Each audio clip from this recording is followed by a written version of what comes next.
So transcranial high-intensity focused ultrasound certainly has limits right now. It's an early stage technology that continues to evolve and develop.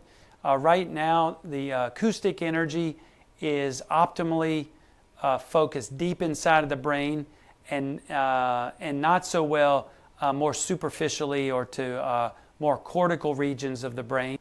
It's also been shown to be very precise, but the ablations tend to be very discreet and small, which is ideal for functional conditions, but not as pertinent to the management of larger volumes and problems like brain tumors or epilepsy, where large volumes of tissue might need to be treated. There's some other issues with this technology. Currently, we use a stereotactic frame and have to shave the head, which is not ideal for this less invasive or minimally invasive procedure that's often performed outpatient now. Some skulls are more favorable than others. Some people don't transmit acoustic energy to the degree that you would need to create a thermal ablation deep inside the brain.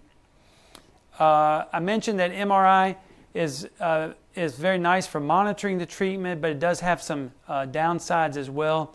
Some patients are not suitable to go into MRI devices, whether they have anxiety or claustrophobia, or maybe implanted devices that are not MRI compatible. It also creates issues for performing electrophysiologic monitoring during the treatments, and that's limited for now. The time of these procedures continues to improve. Our earliest stage procedures took along the lines of 5 hours or so, and now we can make a thalamic ablation in 2 to 3 hours. So the treatment times continue to decrease as the technology evolves. There are reimbursement issues in several of the countries, which goes along with some of the regulatory issues of a new technology. Brain lesioning has been shown to be tolerated or safe in unilateral conditions, but there are much more concerns about using stereotactic lesioning of any modality in a bilateral scenario. And so that'll need to be studied carefully if it's ever implemented. And then it's important with all lesioning procedures to find the level of treatment that appropriately manages or balances the amount of side effects versus the risk for recurrence of the symptoms. So larger lesions tend to be durable but are associated with more side effects than smaller lesions, which tend to be very safe but run some risk of durability issues. But focused ultrasound obviously is very incredible technology. The ability to focus 1,000 ultrasound beams precisely in the brain to sub-millimeter precision without any type of surgical opening of the skull is an incredible technological and clinical feat and achievement.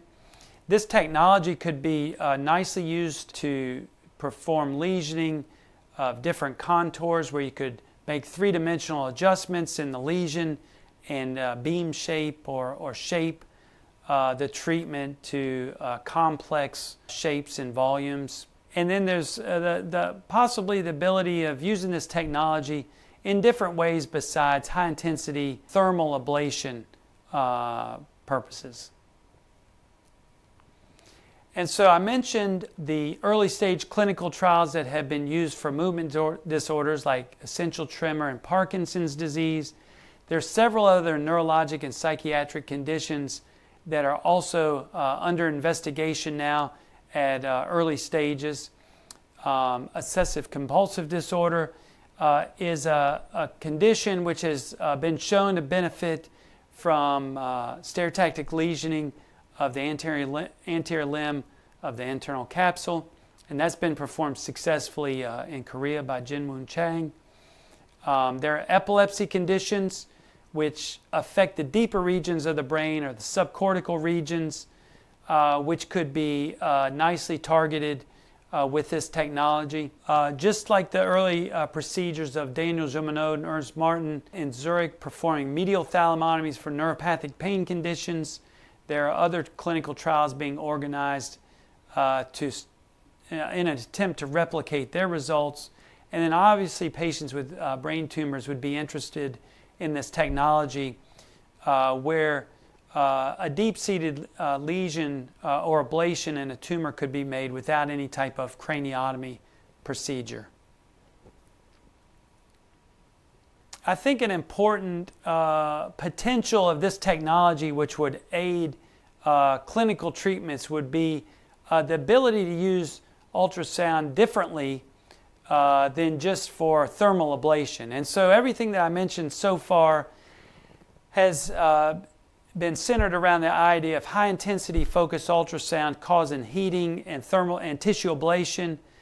But there also, it's important to remember that ultrasound has mechanical effects on tissue, and this has been used to perform blood-brain barrier disruption, potentially to leak therapeutics out focally and precisely to different regions of the brain. Sonothrombolysis is another non-thermal event that really harnesses the ability of, or harnesses the mechanical aspects of ultrasound. And for stereotactic procedures, we'd be very interested in the idea of using the mechanical aspects of ultrasound for neuromodulation or to manipulate neuronal circuits, either with inhibition or excitation to test different areas of the brain, either diagnostically or therapeutically for different interventions. And this has been successfully performed in several animal models by different groups of scientists around the world. And also, they're just now we're beginning to see some reports of successful neuromodulation experiments in human brain tissue. And I appreciate your attention.